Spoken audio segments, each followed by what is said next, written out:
Hey guys, and welcome to another season of the Us People podcast. I'm your host, Savia Rocks, and in this season, we uncover the remarkable power of genuine compassion and insightful vision. This season, we're here to show the world that we, as individuals, are the brand, regardless of misconceptions. Join us as we go deep into the inspiring journeys of our guests, each one a testament to the impact and influence of kindness and creativity.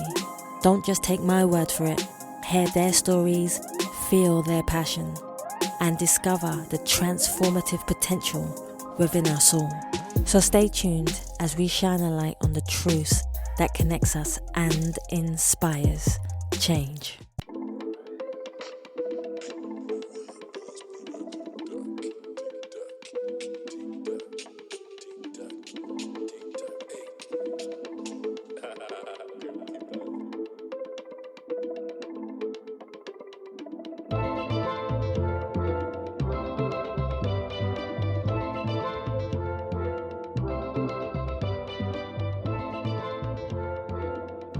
Hey guys, and welcome to another episode of the Us People podcast. I'm your host, Savia Rocks, and today I'm going to talk about the intentions of people. Some people might call this the hidden intentions of people.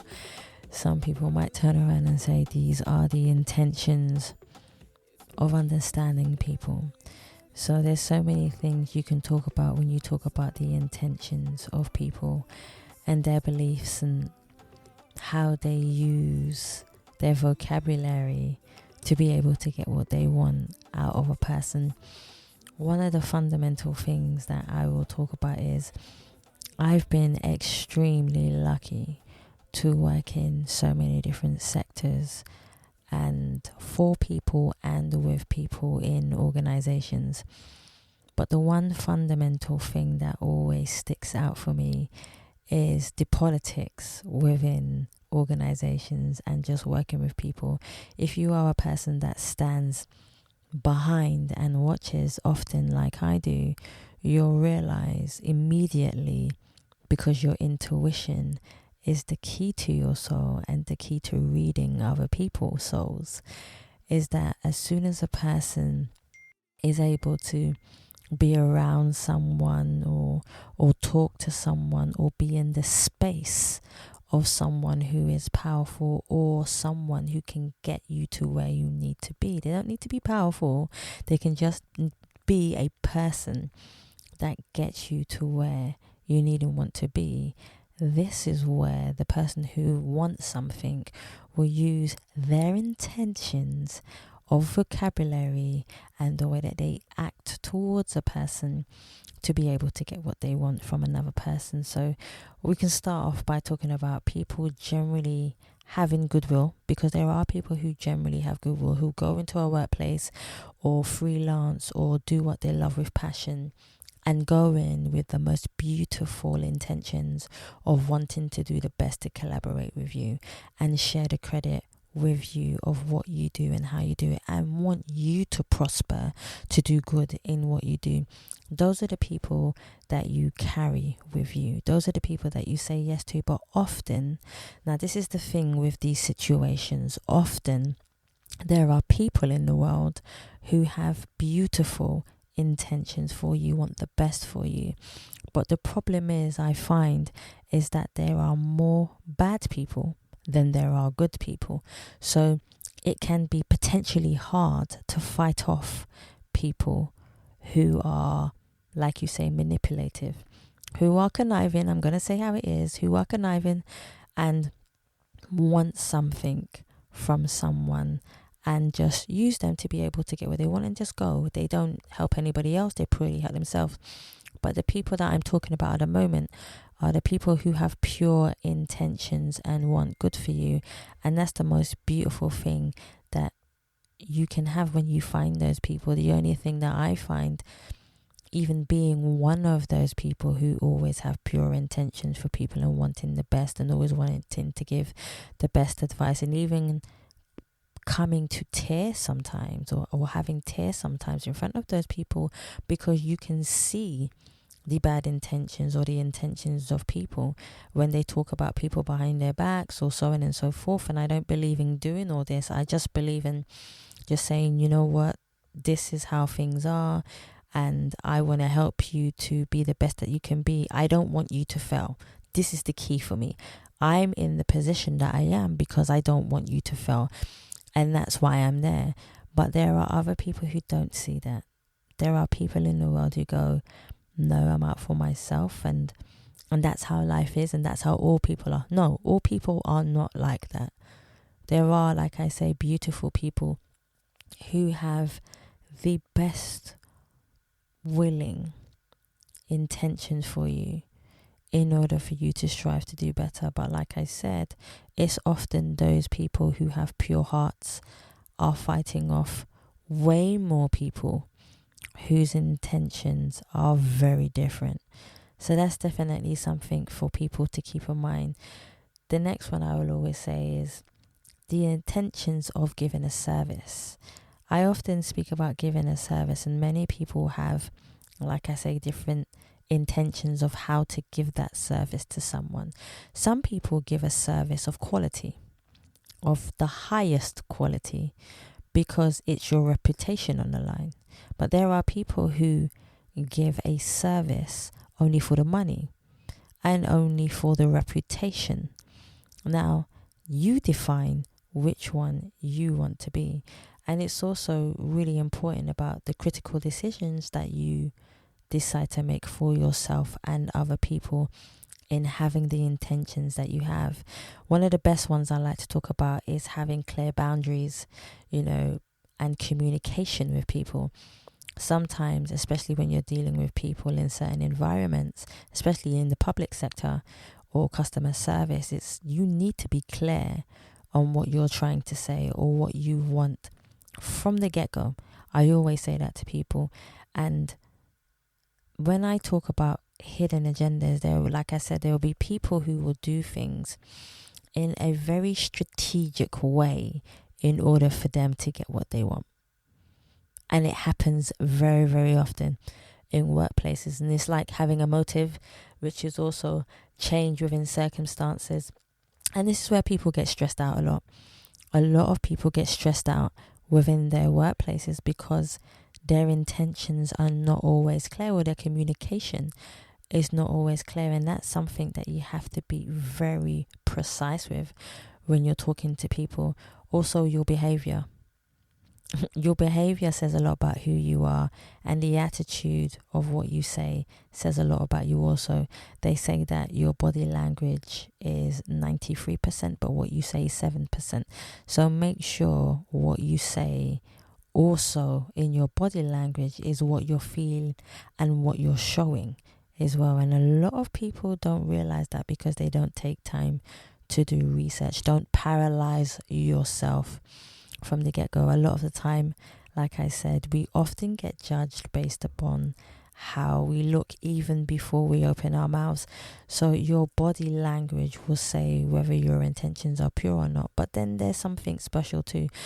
Not everybody has the gift to be able to read your intentions, and I think that's why a lot of people in the world get away with the things that they do, is because a person who always sees the good in people may not see the intentions of you because their intuition isn't good.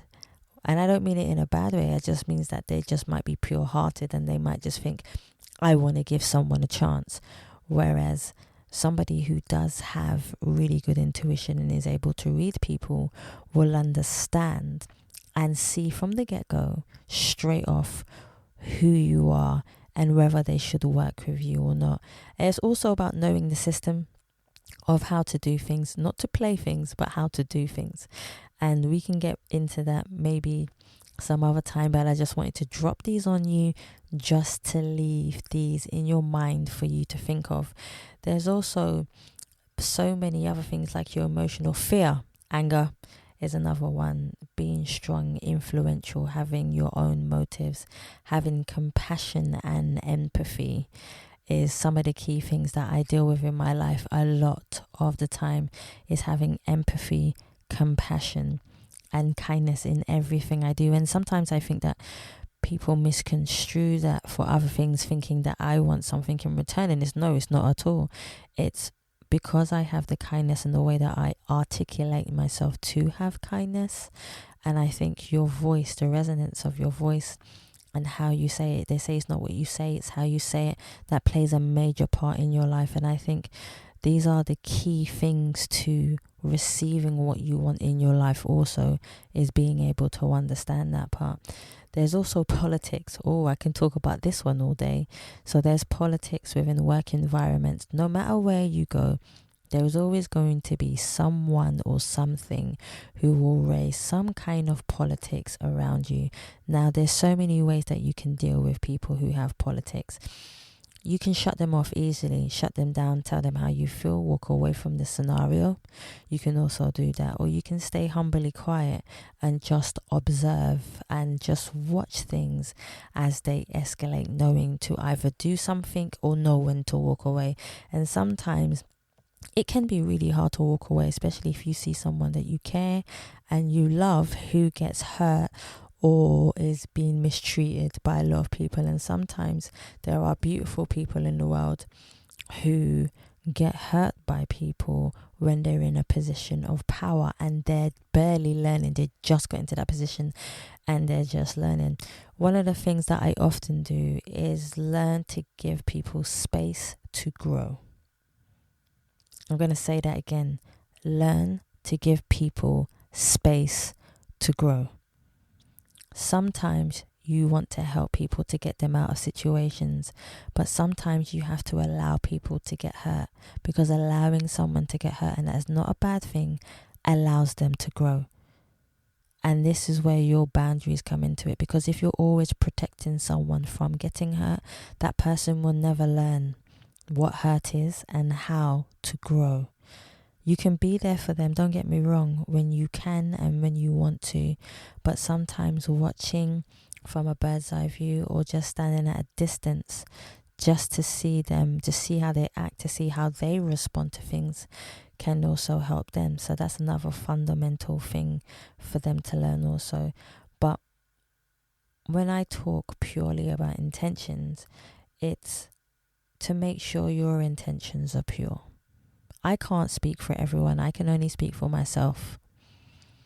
My intentions, I choose. Everything in life is a choice, and you choose what you want to be, how you want to be. And I know sometimes it's hard and you don't always, believe me, you don't always get certain choices in your life.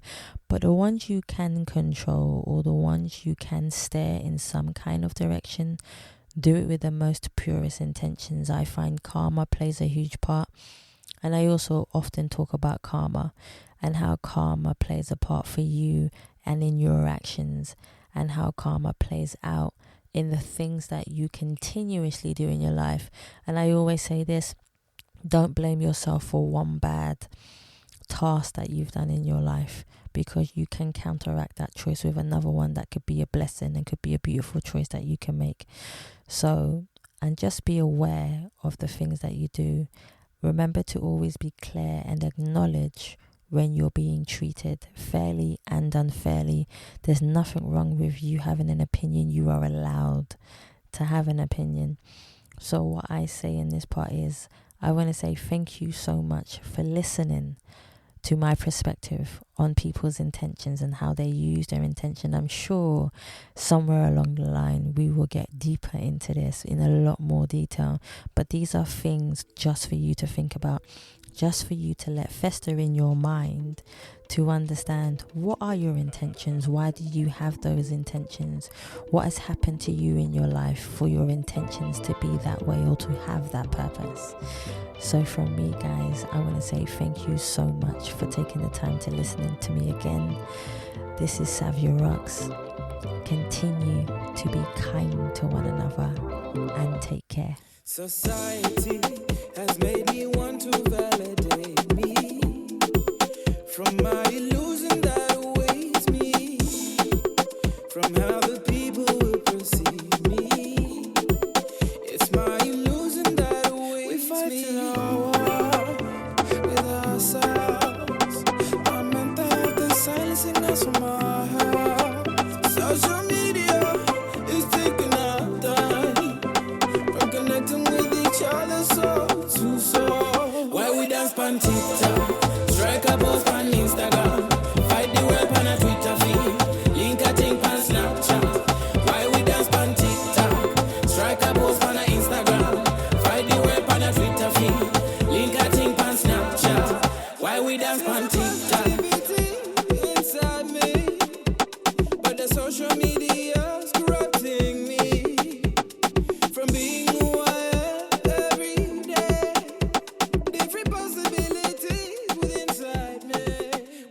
till I